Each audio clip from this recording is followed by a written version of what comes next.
Happy Easter Sunday po sa ating lahat. Bali ngayong araw po ay papunta tayo ngayon sa may Barangay Damayang Lagi para mag-attend ng mga damit na ito-donate natin para dun sa mga nasunugan.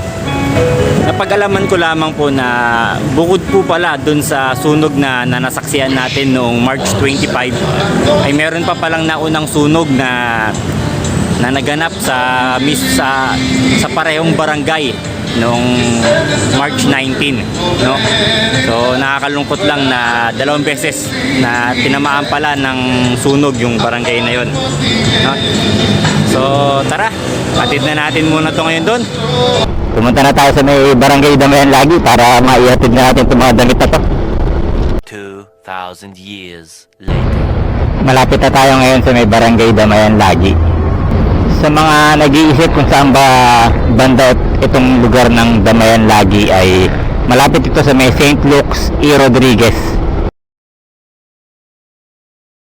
Sa may likuran natin papuntang Cubao.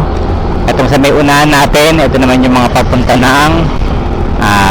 ng Welcome Rotonda.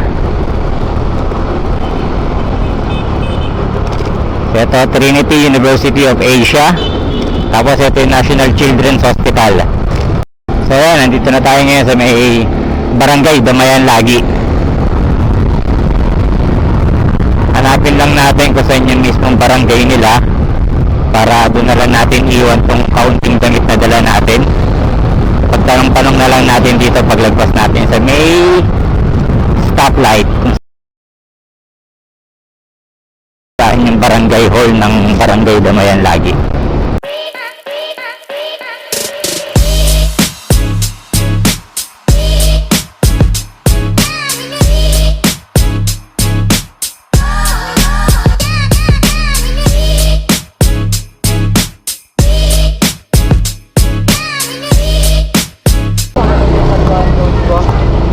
So yun,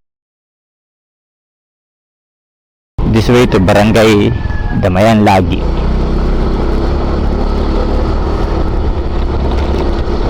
So yun, nandito na tayo sa may Barangay Hall yata ng Barangay Damayan Lagi. So yun. Sir, magandang hapon po. Sir, meron lang ako sa ibigay na konting mga damit.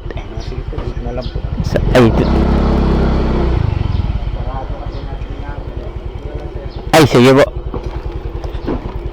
Dalawang beses po palang nagkaroon ng sunog dito, no? Oo, ilang araw lang. Halos mag-iisang linggo lang, no? 19 tapos 25 yung muli. Ngayon, nakabalik na sila doon sa bahay nila. At least safe na ngayon nabalikan na ulit, no? Maganda doon, wala naman tao na disgrasya. Ay, lang naman. At least gamit, pwede naman maibalik. Sige po, yun na po. Salamat po. Sige. Salamat. Thank you po.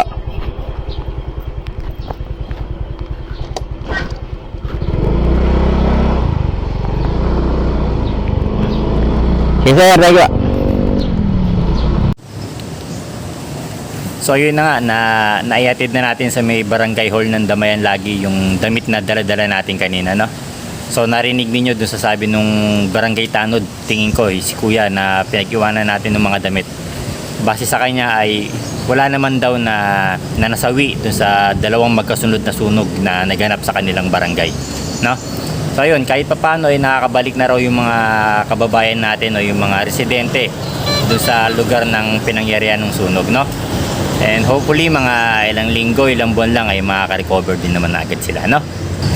So ayun, sa mga nais din na maghatid o magdala ng kanilang mga tulong, yun lang, hanapin lang ninyo yung Suzuki E. Rodriguez Senior AB. Tapos kabilang side niyan yung Walter Mart, tapos doon kayo sa may kabilang stoplight papasok.